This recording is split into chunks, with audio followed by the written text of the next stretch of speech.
ایک صاحب تھے، وہ کڑھائی کا کام کرتے تھے، ان کے گھر خواتین 8-10 آتی تھی، یہ ہاتھ سے کڑھائی کا کام کرتے تھے، پھر یہ ہاتھ سے بنے ہوئے کپڑے وہ کراچی میں دے آتے تھے اور کراچی سے باہر جاتے تھے، باہرلے ملک میں، وہاں یہ چیزوں بہت پسند کی جاتی۔ تو ایک دفعہ کہنے لگے کہ ہمارے گھر میں حالات بہت سخت ہیں، کوئی دعا فرما دے۔ میں نے ایک دعا کر دی، پھر کچھ عرصے کے بعد کہا کہ حالات ہمارا ساتھ نہیں دے رہے، آپ دعا فرما دیں۔ تو میں نے اس طرح آتے رہے اور مجھ سے اپنے حالات، قرضے، بیماریاں، مشکلات، راہیں بند، راستے بند، ناکامیاں، یہ سب بیان کرتے رہے۔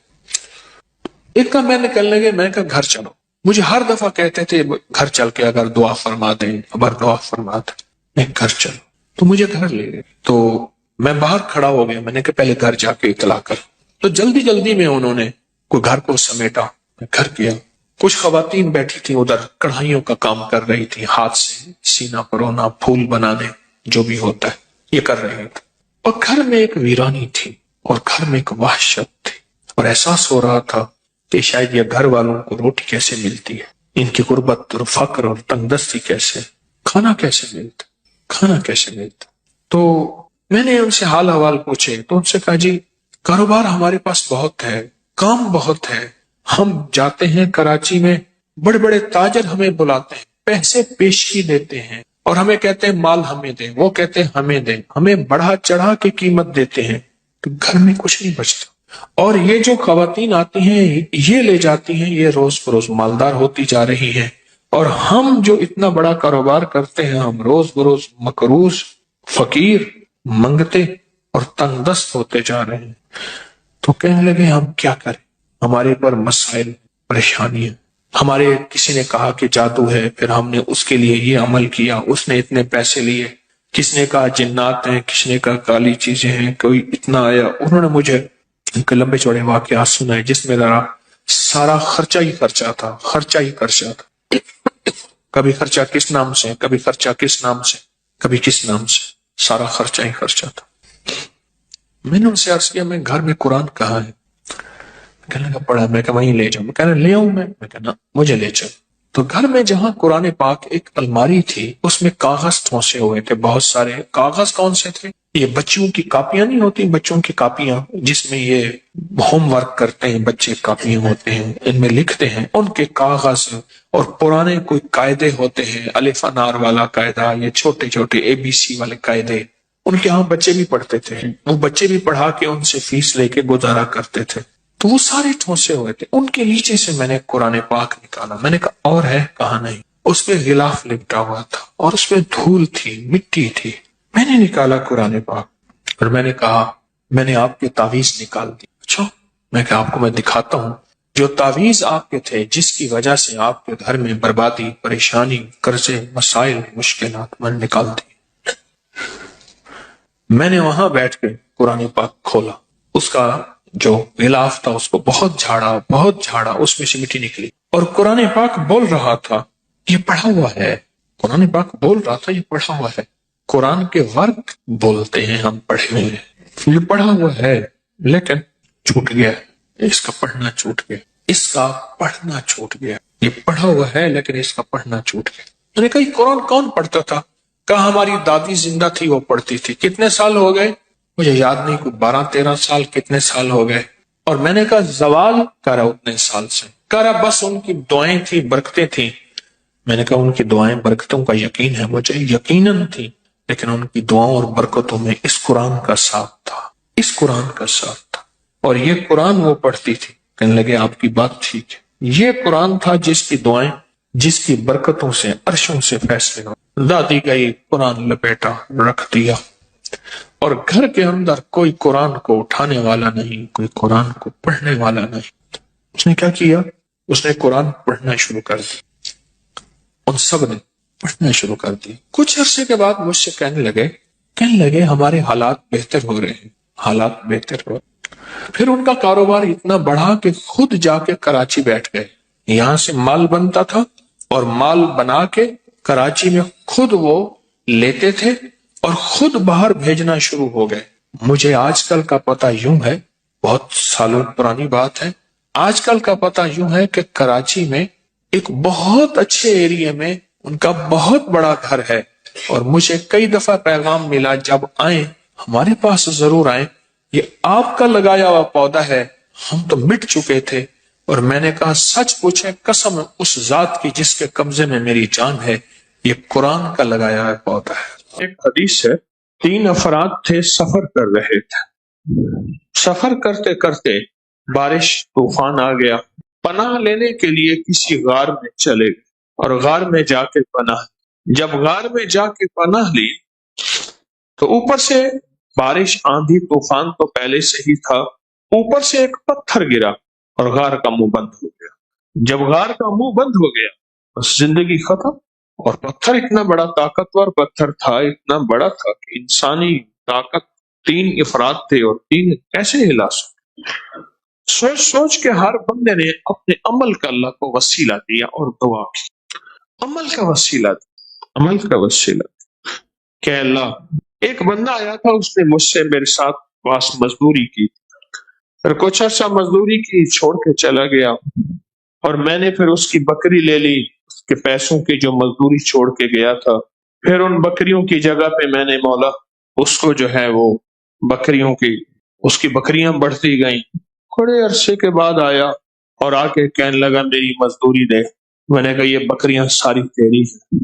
نہیں یہ کیا بات ہے، میری مزدوری؟ انہوں نے کہا یہ تیری مزدوری ہے۔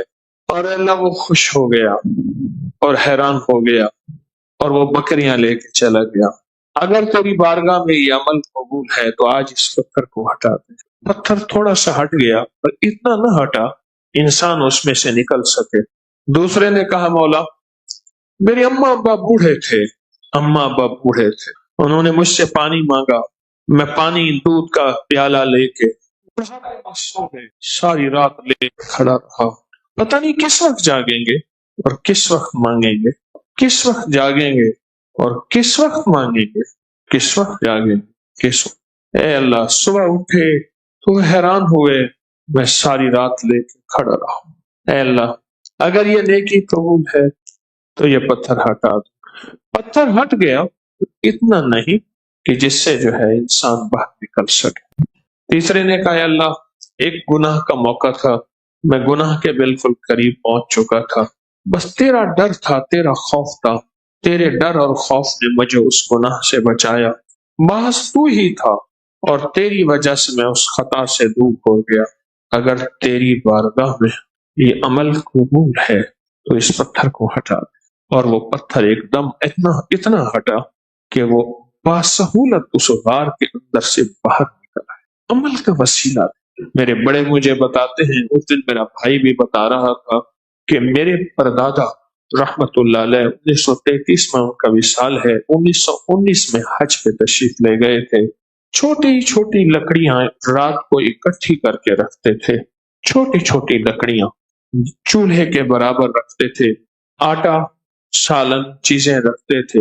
رات کو اماں یا ابا کسی کو بھوک لگتی تھی بڑھاپے کی تو وہ محبت سے کہتے تھے بادلہ بادلہ، دلوں میں رہنے والا، بادل بادلہ، اے دلوں کا راجا۔